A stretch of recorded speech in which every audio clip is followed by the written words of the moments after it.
The authoritarian dictator who has overthrown our government has deployed the National Guard to deal with protesters. But California's Governor Newsom is calling it an illegal, immoral, and unconstitutional act. So what exactly is going on, and what does the U.S. Constitution have to say about it? Let's break it down. The core issue here is federalism and state sovereignty. The National Guard is typically a state-controlled entity commanded by the state's governor. When a president federalizes the National Guard, they take control, overriding the governor's authority. This is a rare and significant move. President Trump has invoked Title 10, Section 12406 of the U.S. Code. This section allows the U.S. president to federalize the National Guard in cases of invasion or rebellion, or if the president is unable to execute U.S. laws with regular forces. He's reportedly characterizing the protests as a form of rebellion. Let's wait a second here. So, ICE is raiding homes, giving no due process. They're trashing the Constitution, so much so that the American people are starting to rise up, and Donald Trump is labeling it as a rebellion and trying to use the National Guard to move in to suppress protesters. Just for clarity there. Governor Newsom explicitly stated he did not request this deployment and views it as a serious breach of state sovereignty. Now, I mean, if it's up to whether someone is allowed to protest or not, states have no rights. If it's whether it's up to somebody has the right to, living free, all of a sudden the conservatives seem to think it's a states' rights issue whenever people are free, if you know what I mean by the whole slavery thing. Anyway, historically, presidents typically deploy the National Guard at the request of a governor. The last time a president deployed the National Guard to a state without the governor's request was reportedly in 1965. Crucially, Title 10, Section 12406 states that the orders for these purposes shall be issued through the governors of the states. Newsom claims this coordination did not happen. This directly challenges the legality of the deployment under the very statute Trump is citing. Next, let's talk about the Posse Comitatus Act. This federal law, enacted in 1878, generally prohibits the use of federal military forces, including the National Guard when federalized, for civilian law enforcement purposes within the U.S. Its purpose is to maintain a clear separation between the military and the civilian law enforcement, which is rooted in the principle that a standing army shouldn't be used to police its own citizens.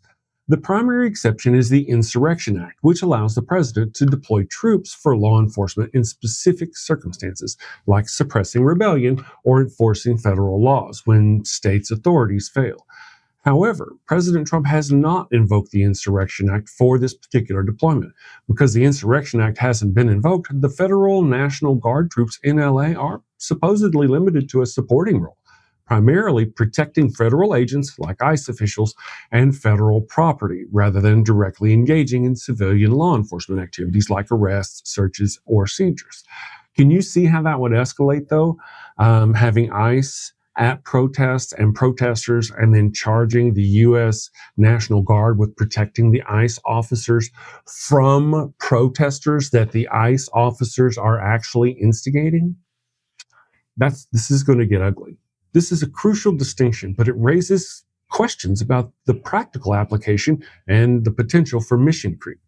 We also have to consider the First Amendment concerns. The deployment of military forces to quell protests, especially without a clear and severe threat, can be seen as chilling free speech, suppressing free speech, and the right, of course, to peaceful assembly, especially considering they were assembling peacefully until the troops got there that Trump sent in. That escalated things, which I think that's what Trump wants. He wants things to escalate. He wants the left-wing politicians to stand up, and he wants to start arresting them. I predicted it right here. We'll see it, yeah. Even if the National Guard's role is supporting, their presence can intimidate protesters and potentially escalate tensions infringing on constitutional rights.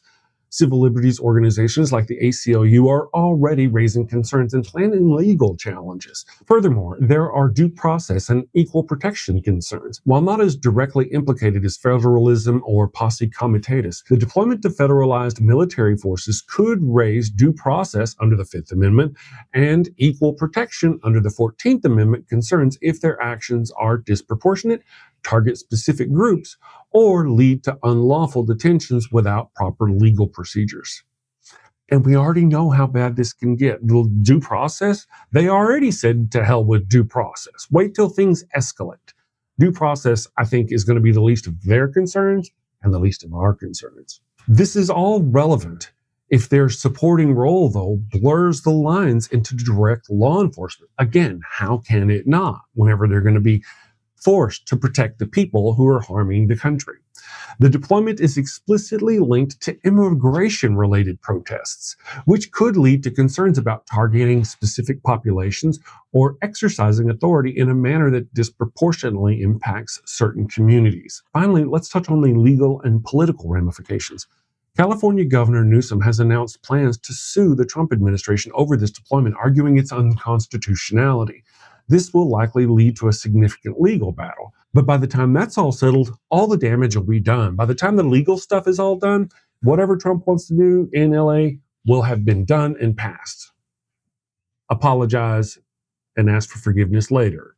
This unprecedented move, if allowed to stand, could set a dangerous precedent for future presidential authority to deploy federalized military forces without state consent, fundamentally altering the balance of power between the federal government and the states. So while Herr Trump cites federal law to justify deploying the National Guard, Governor Newsom and legal experts are pointing to serious constitutional concerns, from the limits of presidential power over state forces to the very role of the military can play in domestic law enforcement. This isn't just a political disagreement, it's a fundamental debate about the structure of our government and the rights of its citizens.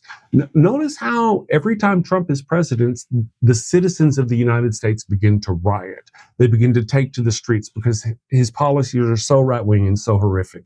And we have to stop him. We'll be keeping a close eye on this developing situation. What are your thoughts? Let us know in the comments below. Hey, check out my Stop Trump playlist over here. Don't forget to subscribe to our Theocracy Watch channel over here. And also, we have a newsletter. Click down below. Stay in touch.